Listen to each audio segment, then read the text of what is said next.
മിന്നൽ പ്രളയത്തിൽ ദുരന്ത ഭൂമിയായി മാറി നേപ്പാൾ. മരണം 392 കടന്നു. രക്ഷാപ്രവർത്തനത്തിന് പ്രതിസന്ധിയായി ബോട്ടെ കോശി നദിയിൽ വീണ്ടും പ്രളയ മുന്നറിയിപ്പ്. നദിയുടെ ഒഴുക്ക് തടഞ്ഞു രൂപപ്പെട്ട തടയണ ഏത് സമയവും പൊട്ടാമെന്ന മുന്നറിയിപ്പ് നൽകിയിട്ടുണ്ട്. കേന്ദ്ര വിദേശകാര്യ മന്ത്രാലയത്തിന്റെ കണക്ക് പ്രകാരം ഇനിയും 290 ഇന്ത്യക്കാരെ കണ്ടെത്താനുണ്ട്. വാർത്താവിനിമയ സംവിധാനങ്ങൾ പുനഃസ്ഥാപിക്കുന്നതോടെ കൂടുതൽ പേരെക്കുറിച്ച് വിവരം ലഭിക്കുമെന്നാണ് പ്രതീക്ഷ. കുടുങ്ങിക്കിടക്കുന്നവരെ നാട്ടിലെത്തിക്കാനുള്ള നടപടികൾ വേഗത്തിലാക്കുകയാണ് കേന്ദ്രം. ദുരിതാശ്വാസ സാമഗ്രികൾ നേപ്പാളിലേക്ക് ഇന്ത്യ എത്തിക്കുന്നുണ്ട്. പ്രളയജലം ഒഴുകിയെത്തിയതിനാൽ ബീഹാർ UP അതിർത്തികളിൽ ജാഗ്രത തുടരുകയാണ്. നോബിൾ മാരിക്കാരനും സുനിഷ അയ്യലൂരുമാണ് ചേരുന്നത്. ആദ്യം നോബിൾ മാരിക്കാരനിലേക്കാണ്. നോബിൾ, ഇപ്പോഴും സ്ഥിതി അതിഗുരുതരമാണ്. വീണ്ടും മുന്നറിയിപ്പുകൾ ഉണ്ടാകുമ്പോൾ അത്രയേറെ ജാഗ്രതയുണ്ടാകേണ്ട സമയമാണ്. മാത്രമല്ല, മറ്റ് രാജ്യങ്ങളിൽ നിന്ന് പോലുമുള്ള ആളുകളെ കണ്ടെത്താൻ കഴിയുന്നില്ല എന്നുള്ളതും പ്രതിസന്ധി കൂട്ടുന്നു അല്ലേ? മലയാളികൾ അടക്കം കുടുങ്ങിക്കിടക്കുന്നു. അവർ സുരക്ഷിതരാണ് എന്നറിയുന്നു. പക്ഷേ കൂടുതൽ വിവരങ്ങൾ, അവരെ നാട്ടിലെത്തിക്കാനുള്ള പ്രവർത്തനങ്ങളൊക്കെ അതിവേഗത്തിൽ നടക്കുമെന്ന് നമ്മൾ പ്രതീക്ഷിക്കുകയാണ്. ഇപ്പൊ ഇന്ത്യയിൽ ബീഹാറിൽ നിന്നടക്കം മൃതദേഹങ്ങൾ കണ്ടെത്തുന്ന അവസ്ഥയുണ്ട്. എന്താണ് ഇപ്പോൾ സംഭവിക്കുന്നത് നോബിൾ?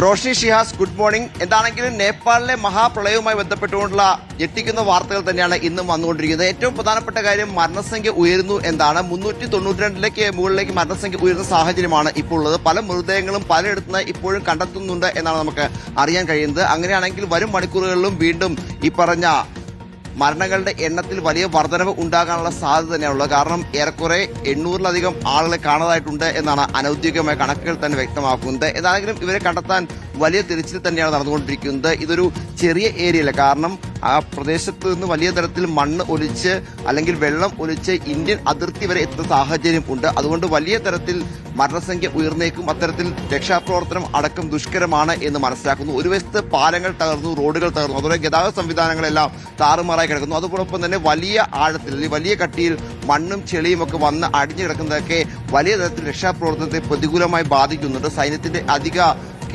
സൈനികരെയൊക്കെ വിന്യസിച്ചുകൊണ്ട് തന്നെയാണ് ഇപ്പോൾ രക്ഷാപ്രവർത്തനം മുന്നോട്ട് കൊണ്ടുപോകുന്നത് എന്ന് മനസ്സിലാക്കാൻ കഴിയുന്നു. അതേസമയം ഇന്ത്യയെ സംബന്ധിച്ച് പറയുകയാണെങ്കിൽ ഇനിയും 290 ഇന്ത്യക്കാരുമായി ബന്ധപ്പെടാൻ ഇതുവരെ സർക്കാർ വൃത്തങ്ങൾക്കോ അല്ലെങ്കിൽ മറ്റുള്ളവർക്കോ കഴിഞ്ഞിട്ടില്ല എന്നാണ് നമുക്ക് എടുത്തു പറയേണ്ട കാര്യം. ഇതിൽ മലയാളികളായി 33 പേർ ഉണ്ട് എന്ന് വിദേശകാര്യ മന്ത്രാലയം ഇന്നലെ വ്യക്തമാക്കിയിരുന്നു.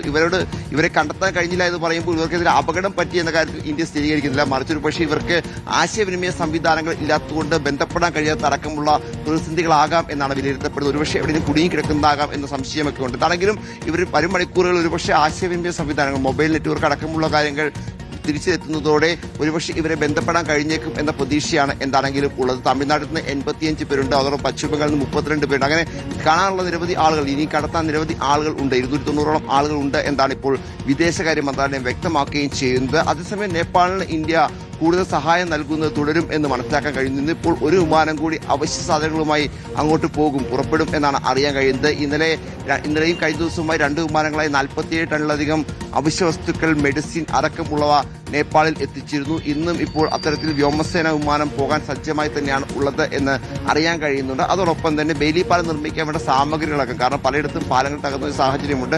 അവിടെയൊക്കെ ബെയിലി പാലം താൽക്കാലികമായി നിർമ്മിക്കാൻ വേണ്ട സാഹചര്യം, അതുമായി ബന്ധപ്പെട്ട അവശ്യ സാധനങ്ങളൊക്കെ ഇത്തരത്തിൽ വിമാനത്തിൽ ഇന്ത്യ കൊണ്ടുപോകും എന്ന് അറിയാൻ കഴിയുന്നു. NDRFന്റെ അടക്കം സേവനം നേപ്പാൾ ആവശ്യപ്പെട്ടെങ്കിൽ മാത്രമാണ് നൽകിയുള്ളൂ എന്ന വിവരമാണ് ഇപ്പോൾ ലഭിക്കുകയും ചെയ്യുന്നത്. അതേസമയം ഇന്ത്യയിലേക്ക് വന്നു കഴിഞ്ഞാൽ പ്രത്യേകിച്ച് ബീഹാർ, ഉത്തർപ്രദേശ് സംസ്ഥാനങ്ങളിലൂടെയാണ് ഇപ്പോൾ നേപ്പാളിൽ നിന്നുള്ള നദികൾ ഒഴുകിയെത്തുന്നത്.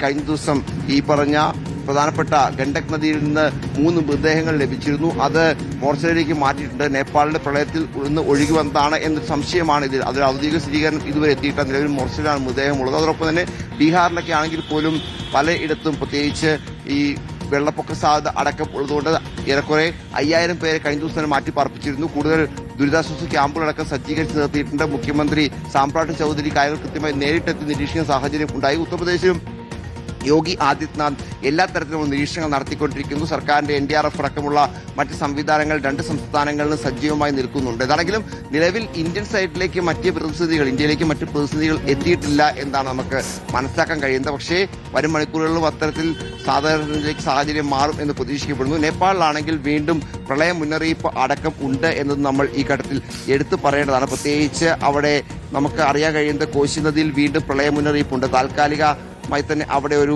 തടയണടക്കം രൂപപ്പെട്ടിട്ടുണ്ട്. ഏകദേശം 30 ലക്ഷം കനമീറ്റർ വെള്ളം കൂടി ഈ തടാകത്തിലേക്ക് ഉടനെത്തും. അതോടെ തന്നെ ഈ നദിയുടെ പ്രദേശത്തുള്ള ആളുകൾക്ക് ജാഗ്രതാ നിർദ്ദേശം നൽകിയിട്ടുണ്ട്. ഒരിക്കൽ കൂടി ഇത്തരത്തിൽ മിന്നൽപ്രളയം അടക്കം ഉണ്ടായിക്കഴിഞ്ഞാൽ കാര്യങ്ങൾ കൂടുതൽ സങ്കീർണമാകും എന്ന കാര്യത്തിൽ യാതൊരു സംശയവും. എന്താണെങ്കിലും നിലവിൽ രക്ഷാപ്രവർത്തനം പുരോഗമിക്കുകയാണ്. 392 മരണങ്ങൾ ഇതിനോടൊപ്പം തന്നെ സ്ഥിരീകരിച്ചിരിക്കുന്നു. 290 ഇന്ത്യക്കാരെ ഇനി കണ്ടെത്താൻ ഉണ്ട് എന്നതും ഏറ്റവും പ്രധാനപ്പെട്ട കാര്യം. അവിടുത്തെ ഇന്ത്യൻ എംബസി നേപ്പാൾ സർക്കാരുമായി എല്ലാ കാര്യങ്ങളും ഏകീകരിക്കുന്നുണ്ട്. അതോടൊപ്പം നിലവിൽ കണ്ടെത്തിയ ആളുകളെ മടക്കി അവരുടെ നാട്ടുകളിൽ എത്തിക്കാനുള്ള ശ്രമങ്ങളും കേന്ദ്ര സർക്കാർ സജീവമാക്കിയിട്ടുണ്ട്. ശരി, നോബിൾ മാരിക്കാരനാണ് വിവരങ്ങൾ നൽകിയത്.